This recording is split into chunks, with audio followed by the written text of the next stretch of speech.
Welcome to Women Entrepreneurs Radio.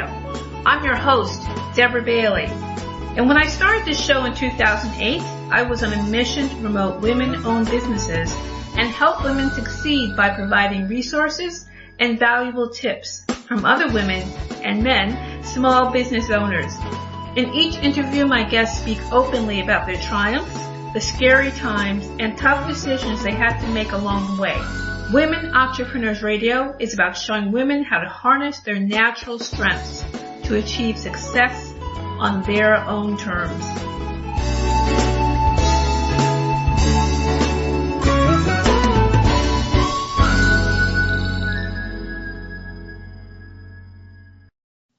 Hi everyone, welcome to Women Entrepreneurs Radio with your host Deborah Bailey. I'm really glad you could join us today.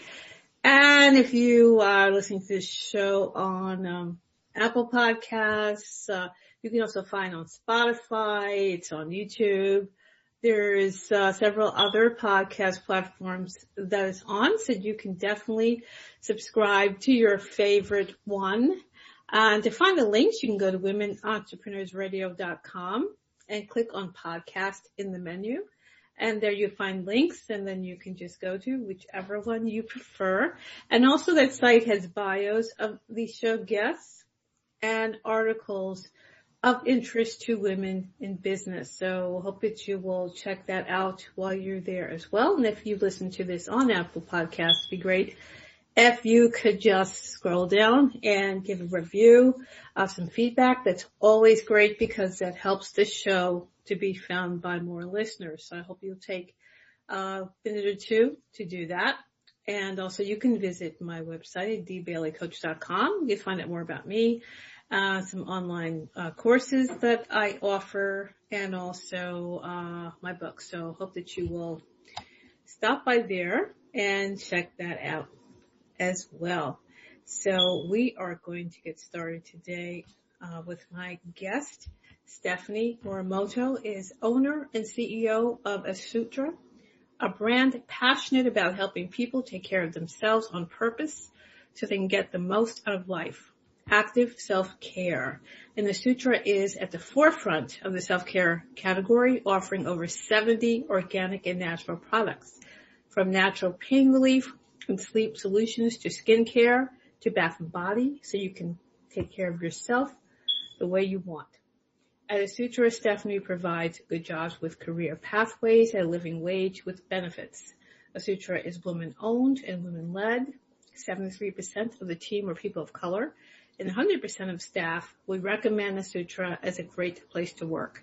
Stephanie feels it is her responsibility as a business owner to do her small part to help people have a fair chance in life when so many obstacles are placed in front of them. So welcome to the show, Stephanie. Thank you so much, Deborah. That was a great introduction, and I'm so excited to be here. Well, it sounds like a really wonderful company, and that's something I love to hear. And, you know, it's knowing how it can be to not work somewhere where you are excited. It's really yes. Unfortunately, all of us know about that, right? All too well. So this really sounds like a wonderful place and also a wonderful opportunity to care about the employees and care about what you're doing. So, you know, Stephanie, before we get started to talk a little bit more about your work, could you please share how you got started in doing this? Sure, absolutely. Well, I've done a lot of different things in my career, which I'm happy to talk about. But I actually bought Asutra from its founders about 2.5 years ago. Mm-hmm. I got connected to Asutra originally as a customer. I was buying the organic yoga mat cleaning sprays. I'm really big into yoga and fitness online. And then I discovered that the brand had other products like organic body scrubs and natural pain relief creams. And I just got really excited about the brand.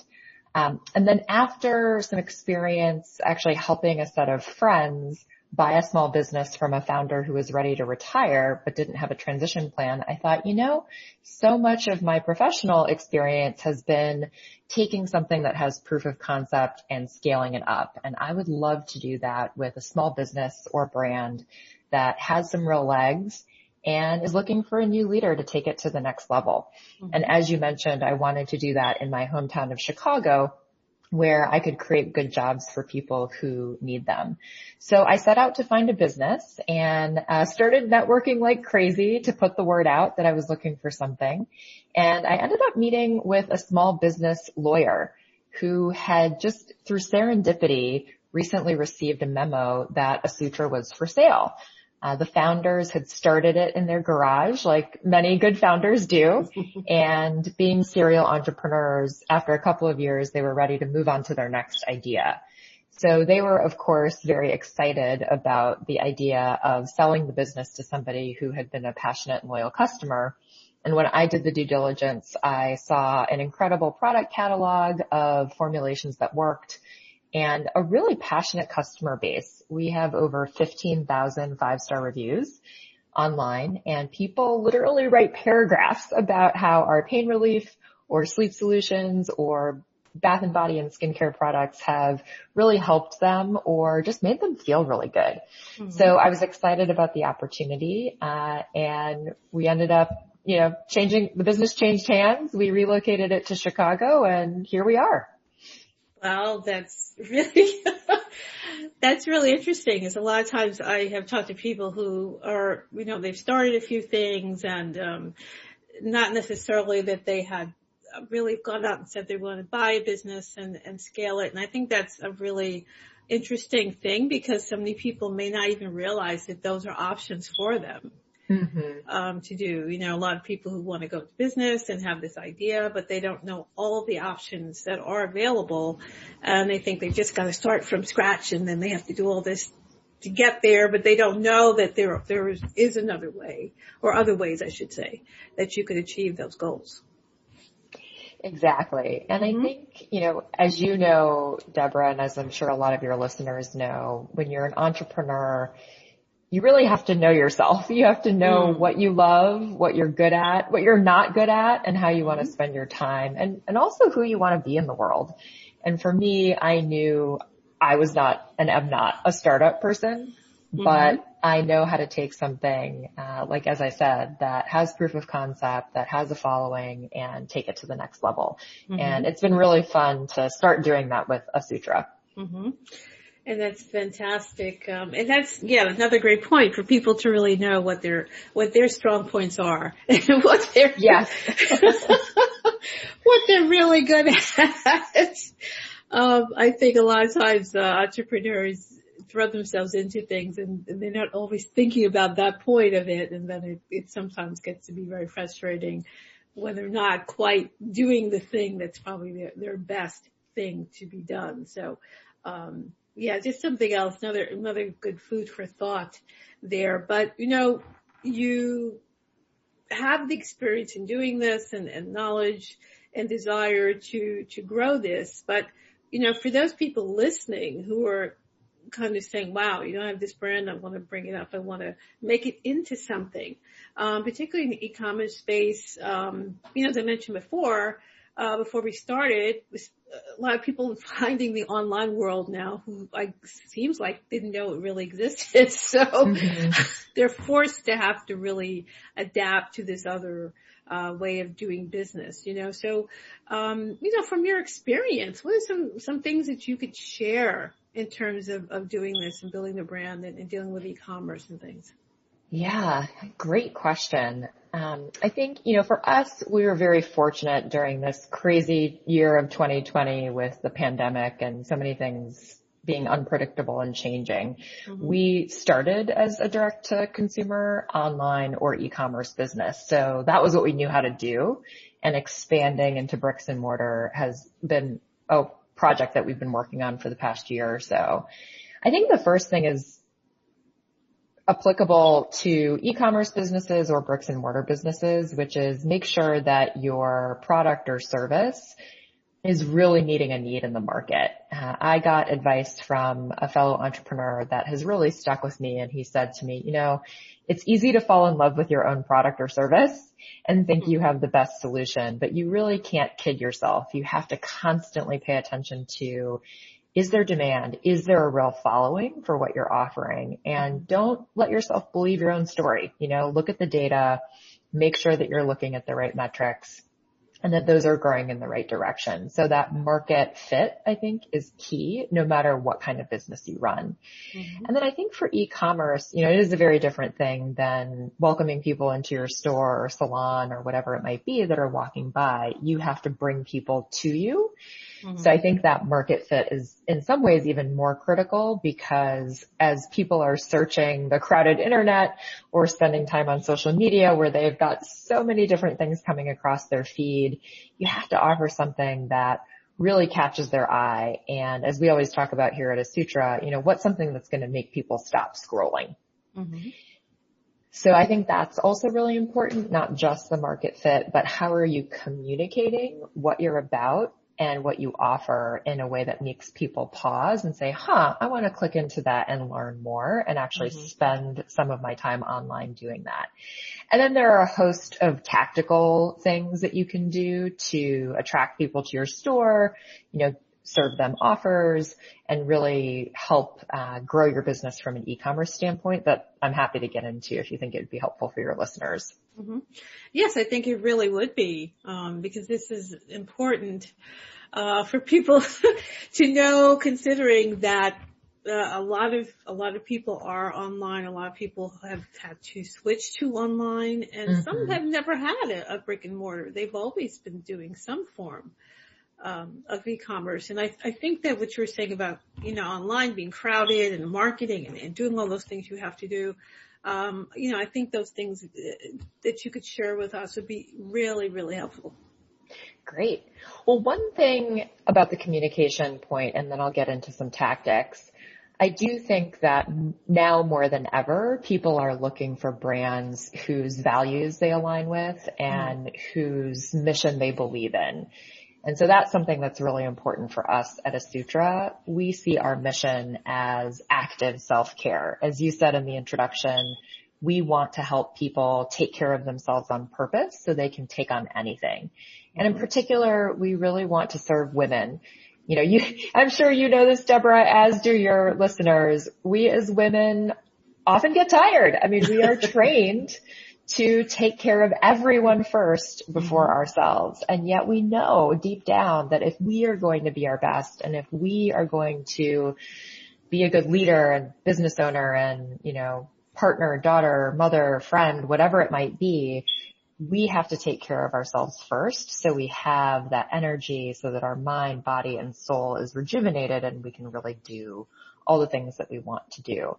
So for us, communicating that mission, being that sister who's got your back is really important to us, and we try to do that in everything that we communicate. And we also try to live our core values. So one of them is that customer service is tops. We want every customer to just feel absolutely delighted when they shop at asutra.com and when they work with us. And so we really invest in making sure that the customer experience on our site and the service that they get as they're considering what to buy, or if they have questions about a product after they've bought, is top notch.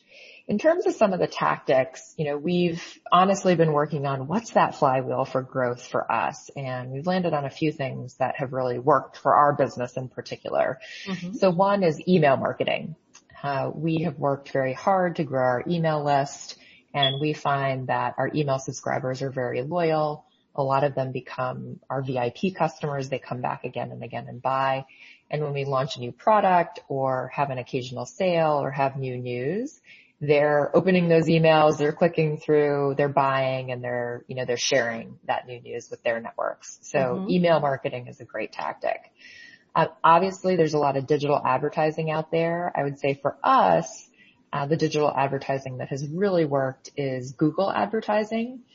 We're offering solutions, as you mentioned, right? So we have products that have functional benefits like helping with pain relief or helping you get a better night's sleep.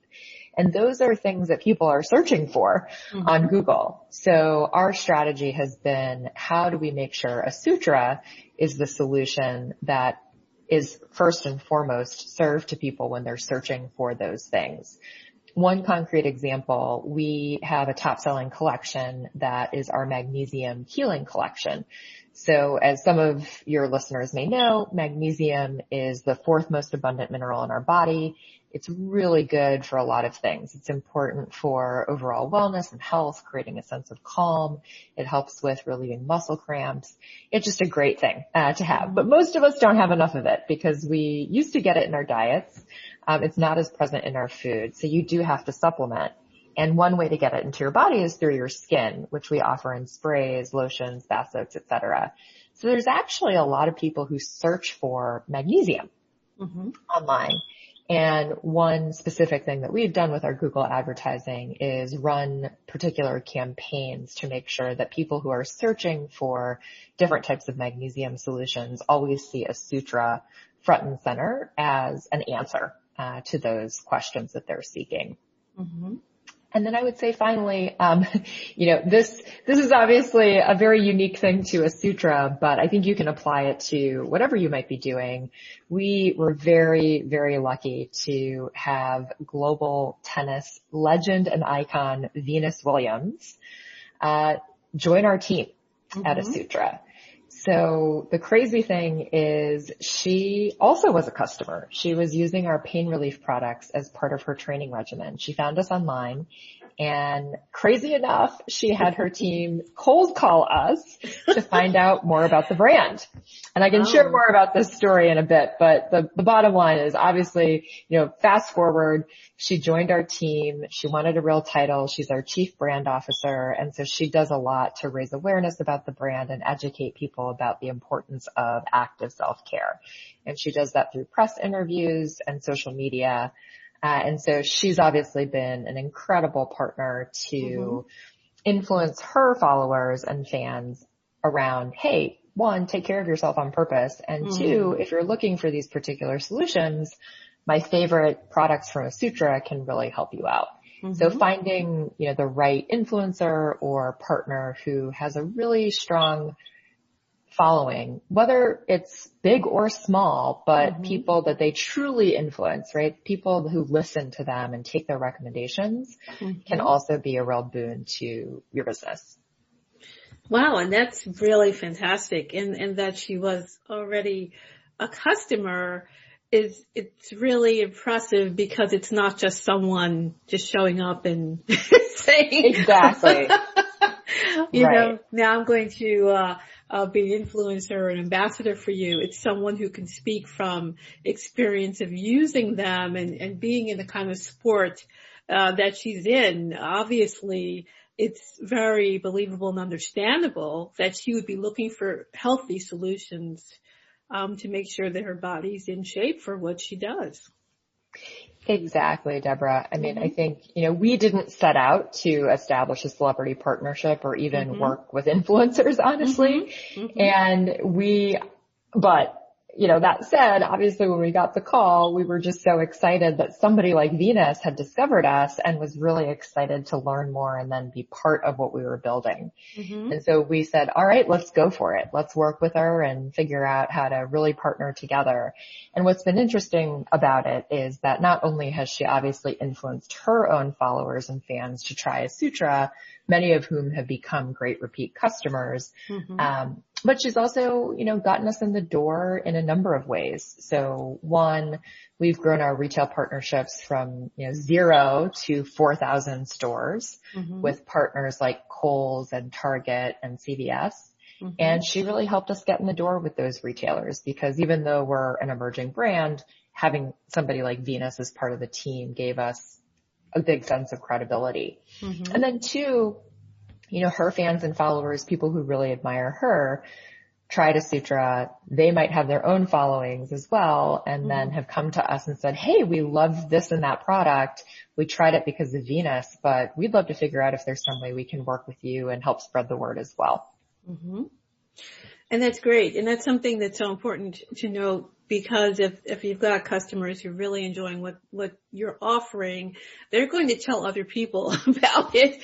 And they're going to let other people know. And that's how it's really done. It's the customer who really had that great experience and really wants to share that with other people. And of course, with social media and things like that, it can kind of spread a lot faster than it may have. And also with someone who has a certain stature, as Venus does, of course, that's even reaching more people. But that really can't be underestimated in providing that kind of product that leads people to say, I really have to share this with other people. And Deborah, I think you bring up a really great point. I mean, I think that's another thing that has worked really well for us is that word of mouth marketing. So people, whether it's Venus, obviously telling the world about Asutra, or the average customer who fell in love with our magnesium oil spray or our magnesium body butter and said, you know what, this really helped me. This has helped with chronic pain or my fibromyalgia or just with muscle cramps that I get after working out. And that person then telling, her 5 friends about the product and how it helps her. And then they try it. We also have a lot of people who will gift Asutra to their friends and family. They fall in love with the product and they want to share it with others. And obviously that also helps us spread the word in a very cost-effective way. Right. Yeah. The word of mouth can never really be underestimated at all, even though I think some people, do. Unfortunately, that's really probably the most basic way to get the word out and to have people happy to share it because they had such a great experience. So, what really led you to decide to do the things that you offer for your team? In terms of the wages and things like that. I think that's excellent and more people I feel should do that. What? Yeah, I agree. Yeah, obviously. I agree. I don't want to mention names of any companies, but, yeah, and look, Deborah, we're a small business, right? And if we can do it, then those big giants can do it too. That's it. I think that, it really goes back to probably my family. My grandfather, who I deeply admired growing up, he went from being incarcerated by the U.S. government as a Japanese American in the internment camps during World War II to moving to Chicago after the war and working his way through college and medical school. And he ended up becoming an eye doctor and he built his own practice from scratch. So he was an entrepreneur of sorts, if you will. And his thing was, you got to treat your people fairly. You got to treat your patients fairly. And really you should treat everybody the way you want to be treated. I mean, he used to go to the state prison where I grew up in Joliet to provide medical care for inmates because they couldn't get access to it. So he was a real example to me about who you should be in the world and, how you should treat others. And then I had a really formative professional experience. I worked at an organization that helped women, largely women of color, Black women, Latino women, start small businesses. And we also offered financial services and products to help them build savings and build assets and lift them and their families out of poverty.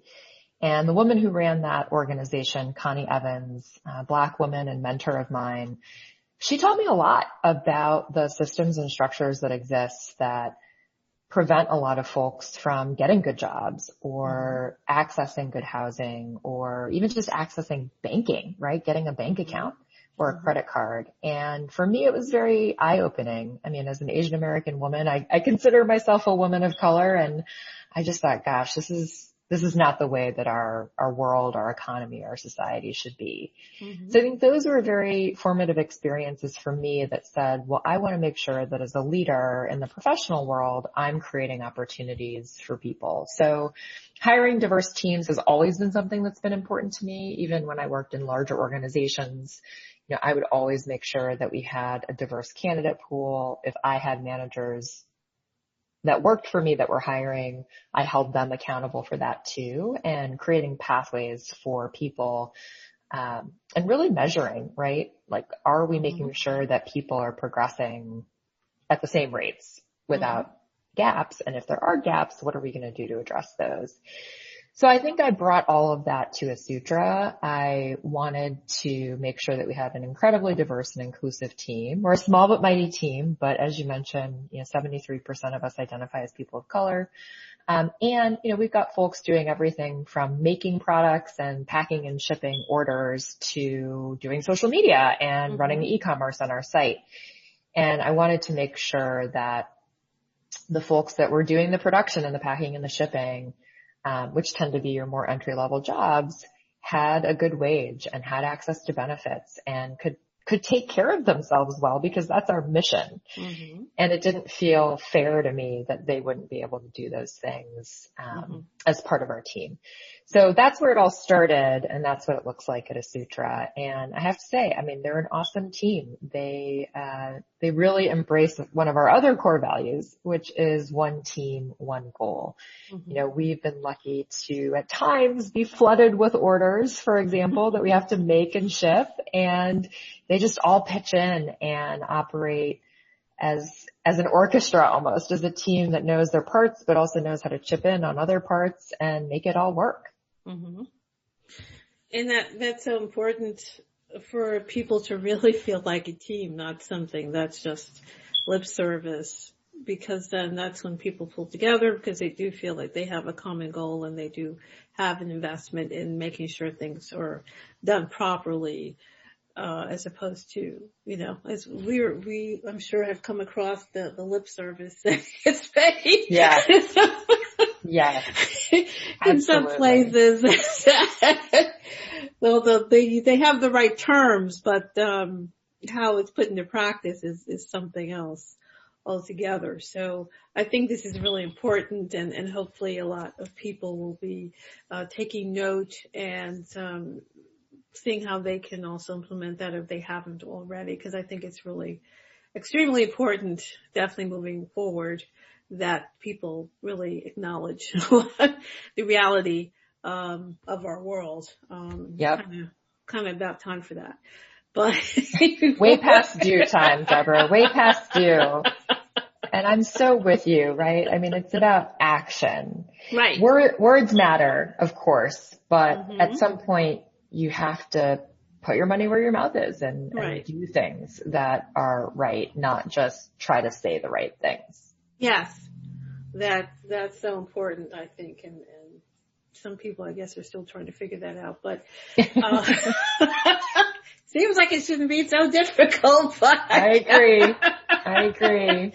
I guess it is in some cases, but hopefully they'll figure something out real soon.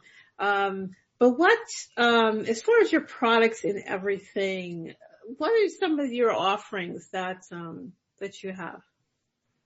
Yeah, so like I said before, our top selling collection is our Magnesium Healing Collection. It helps with relieving pain, creating a sense of calm, and really just creating an overall sense of wellness. So whether you're somebody like me who works out all the time and needs help with recovery, or somebody who suffers from chronic pain, or somebody who just, wants to supplement their magnesium levels to feel well. We have a range of products that help with that. So some of the most popular in the collection are our Spray Pain Away Magnesium Oil. It's a spray that you can massage in, really portable and fast acting.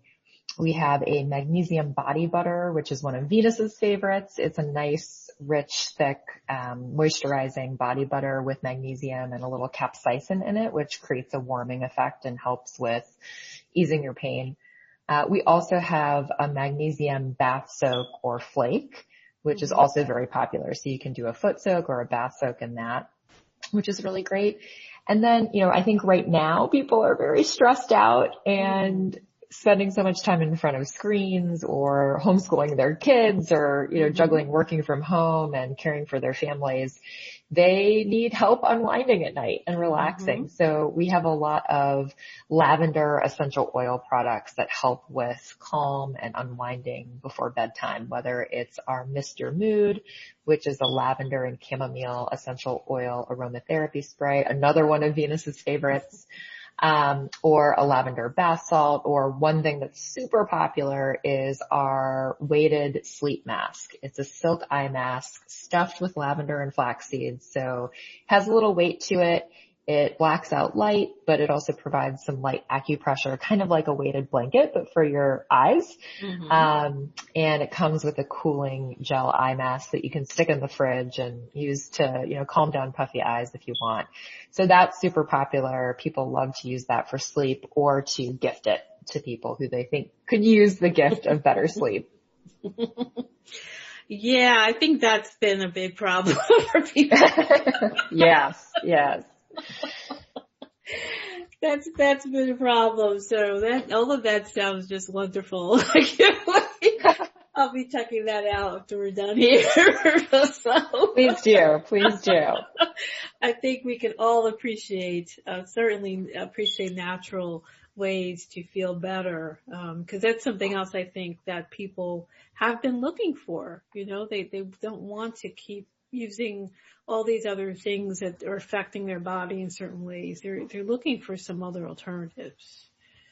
I totally agree. I mean, I think the food industry in a lot of quarters has done a good job of offering people different alternatives, right? So whether it's organic or vegan or gluten-free or all these different things, depending on what your food sensitivities might be, or just the food that you want to eat to feel your best.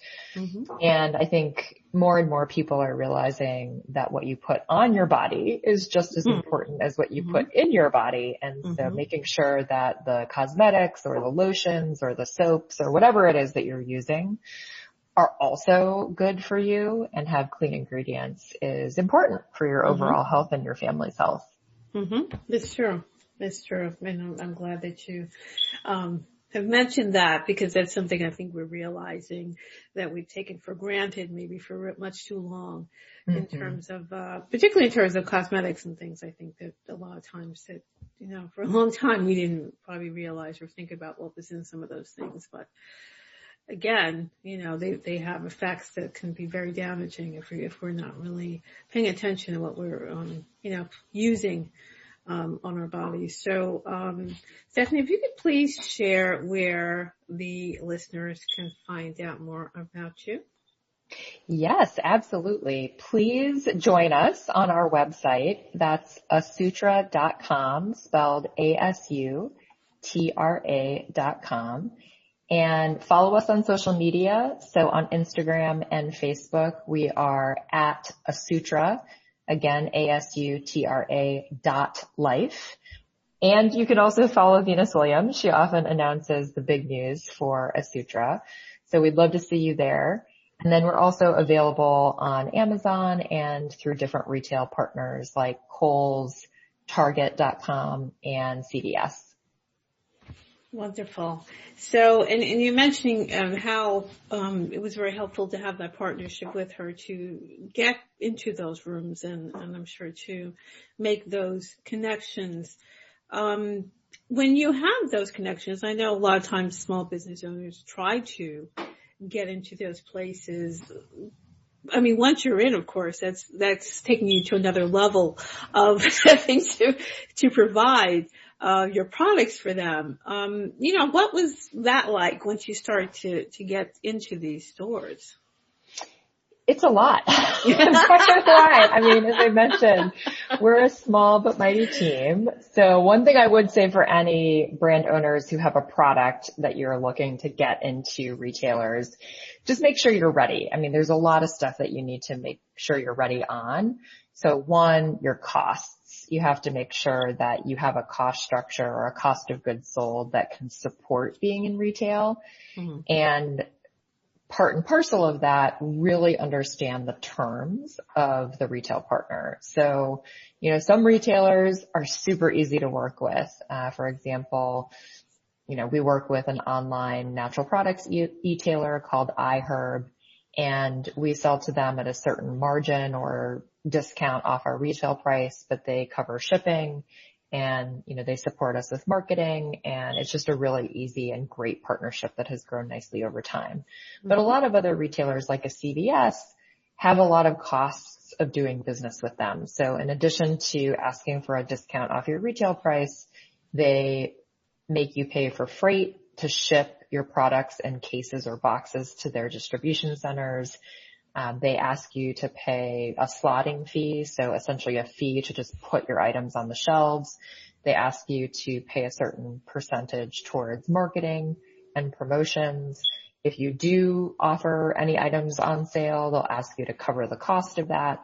So that's why I'm saying you really need to understand your own cost of goods and then the other costs of doing business, and run a quick P&L, profit and loss statement, to see, hey, can I actually do this profitably? And how many units of my product do I need to sell in order to break even and then be profitable with this partner? The other thing is operationally, you got to be ready. So, if you land a big partnership, they will likely place a big order, and you need to be ready to be able to ship hundreds or thousands of units of your different products, and you have to be able to pack them and ship them the way that's required by the retail partner. So also making sure that you've got the capacity and the understanding to handle the logistics is another critical point. And then finally, I would say, some retailers do a great job of driving traffic to their stores and supporting awareness of new brands as part of different initiatives they're doing, but others don't. I mean, they take the people who come through their doors and they expect the brands to do most of the work in getting people to buy their products in their stores. So you really have to understand what type of retailer you're working with and what kind of support the retailer is going to put into marketing versus what you need to do. And if you as the brand need to do all the heavy lifting, then you just need to make sure that you've got the budget and the bandwidth to actually do the things that will drive traffic to the store and get people to buy you in that store. Wow, those are excellent points, because there's a lot there that I don't think the average person realizes. Yeah, it's so easy to say, yay, I landed a huge deal with, Whole Foods or whatever it might be. And then you realize, oh no, there's all these hidden costs and nobody knows that I'm in Whole Foods, or, oh no, they put me on the bottom shelf. What am I going to do? And so you have to be able to do all the things required to support that business and be nimble. Yeah, it certainly sounds like certainly sounds like that's really the thing that you have to do. But I think that's great to share that, because, to mention, I hear people, or I've heard people say, oh, I want to get this store, that store, that store. And, I'm sure that they really didn't know what that meant.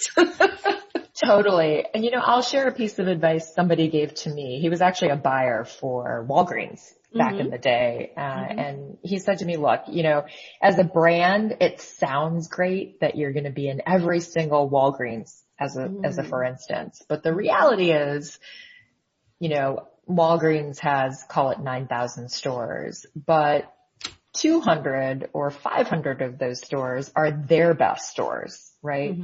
Those are the stores that they get the most traffic, they get the most people purchasing. And he said, what you really want is to be in their best stores, not all their stores. And I thought that was really insightful too, because he was right. As an emerging brand, I thought, oh my gosh, how great would it be if we were in every single store in this or that chain? But the reality is every business has good and bad parts. And especially as a smaller emerging brand that doesn't have the awareness of Doritos or a Coca-Cola, you've got to make sure that you're positioned the right way and that you're in the stores that are going to position you to be the most successful. Yeah, that's another great point. 'Cause I remember now when I had worked at Bamberger's, which is now Macy's. It was a store in New Jersey quite a while ago, and I didn't even realize the concept of better performing stores. And you are in a position where you're interviewing to go to the next level. And then that's when I found out, because as a shopper, I really wasn't even thinking that way. But on the inside, then you realize there's all these pressures depending on where you are. And if you're in a place that is one of the top stores, and there's more pressure because there's more people watching. And they're only putting certain people there because they, it is the top store, so they're looking for certain kinds of things that you're going to be doing. So there's a lot going on behind the scenes that the average person, I keep saying, would not know about. Yep. Totally. I know. I was that average person before I started doing this. And then when I got advice from others and got into it, I realized, oh, okay, well, that's how that works. Yeah, because you're kind of oblivious as a shopper as to. Totally. Yeah, you don't know the ins and outs of it when you're not behind the scenes. Right. All the moving parts that are going on to make all this. So yeah, this is really good information to share. So Stephanie, this has been a wonderful conversation. There's so much, more than we could cover. Of course, we'd be here for quite some time. I'm always happy to come back. Well, that would be great, because I think these are things that people really need to know if they're looking to start or if they already have something going. So, before we finish up, do you have any final thoughts to share? Yeah, I think for the entrepreneurs out there who are listening, one big other lesson that I've learned is know your North Star. Where do you want to get to? What do you want to accomplish with your brand or your business? But also be totally willing to pivot. I think 2020 has taught us how unpredictable everything can be. And you've just, sometimes you got to be able to pivot until you find the right combination of strategies or factors that can help your business or your brand get to where you want to be. And that's okay, right? It doesn't mean that you're failing at it. It just means that you got to adjust to what's going on in the world and the market. That's true. You really have to adjust to a lot going on. So, yep. Yeah, we've definitely seen that. So yeah, that's great advice to share. And I really want to thank you for joining me. This has been a wonderful conversation. Thanks so much for having me, Deborah.